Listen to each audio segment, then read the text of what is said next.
Okay, last week you made a simple circuit using squishy circuits. So I'm just going to roll this one out into a sausage and this one into a sausage as well. It doesn't really matter what color you use. And then we're going to squish that one together. It's just falling apart of it. Then we're going to push the battery pack, little probes, into the Play-Doh. And we're going to make a simple circuit. And last week you would have found out that this is called an LED, it's a special light. If you put it in one way and you turn your battery pack on, it doesn't go. But if you reverse it and you put it in the other way, it does go. Now, components that do that are said to have polarity. So they can only go one way around in a circuit. What I'm going to do is set this one up, turn it on again. Now I'm going to use my knife to break that circuit. Ready to go, here we are. You'll get one of these too. And I'm going to break the circuit and you'll see what's going to happen. What do you think might happen? Not yet, and now I've broken the circuit. And what I'm going to use to remake the circuit is I'm going to use a switch. And today we're going to be looking at switches. And we're going to be making some switches as well. We're also going to be looking at these things here called alligator clips. And we're going to use those to help us make our circuit. Now an alligator clip is a wire with a couple of little sort of like peg clips that you squeeze and then they hold on to another wire or a conductor or an insulator, depending what's in your circuit. And to stop our alligator clips from getting all yucky with the Play-Doh, we're going to use these paper clips to grab hold of like that with each alligator clip. Right, I am going to put a paper clip in the other, no I'm not, I'm going to put a paper clip on another alligator clip, so I'm using two of them. There we go, and we are going to look at this switch today. This is called a rocker switch, and it has two states. The little line is the on, it looks like a 1, and if you switch it that way, it rocks over to the 0, which is off. Now this particular rocker switch has 4 pins to connect to.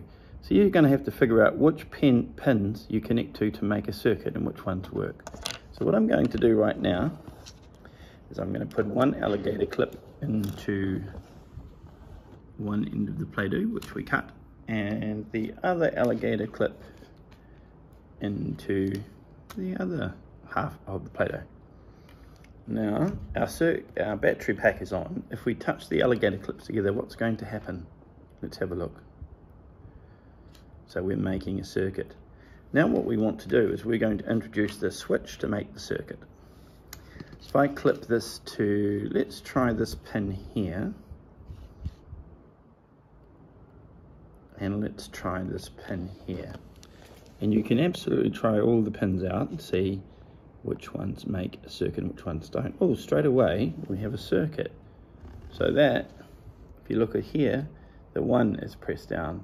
If I press the 0 down, I rock over to that side, I'm breaking the circuit.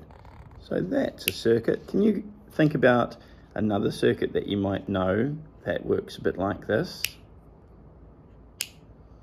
Maybe the light bulb at home. When you press the light switch, turns the light on and off.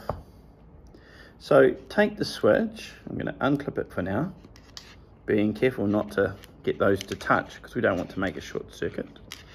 We're going to put that down now, but I want you to experiment with that on all the different pins to see how the electricity flows through the switch and how the circuit can be turned on and off using the switch.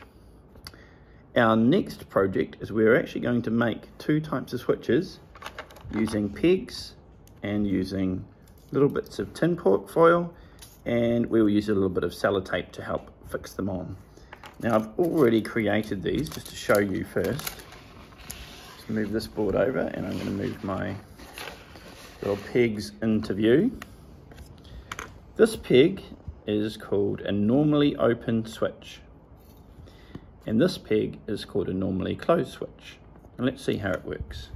We're going to get our alligator clips, just like we did before, and we're going to clip them on the end of the tin foil. And you'll notice the tin foil on the other one is on the other side, so it doesn't touch they don't touch each other. And when I clip this one on, you'll notice there is no circuit. If you follow through where it's going, there is a gap. So in order to close, this one would be called a normally open, because at the moment the circuit is open. And to get it to close, I have to do something. So what do you think I need to do to make it close? That's right, if I press my finger down on here, I close the circuit and the little light goes on. As soon as I take my finger off the peg, the light goes off again. So this is called a normally open circuit, because it's usually open until we do something. I can send you messages now by clicking on there. This is actually how Morse code is sent, with a little switch like this. Now I want to show you the next one. We'll just unplug that one, unclipping the alligator clips carefully. Now this switch is quite similar, but you'll see it's normally closed. So if we connect the alligator clip to both sides of the tin foil,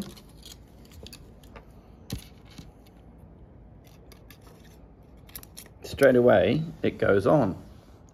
So that's a normally on or normally closed switch. Now in order to make it to go off, we have to do something. So can you think what we have to do to make that switch go off? Yep, if we grab both ends of the peg and we pull it open, the switch goes off. But we have to hold it there to keep it off.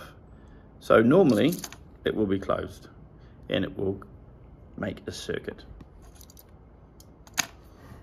There we go. And that's our session for today on making peg switches normally opened and normally closed.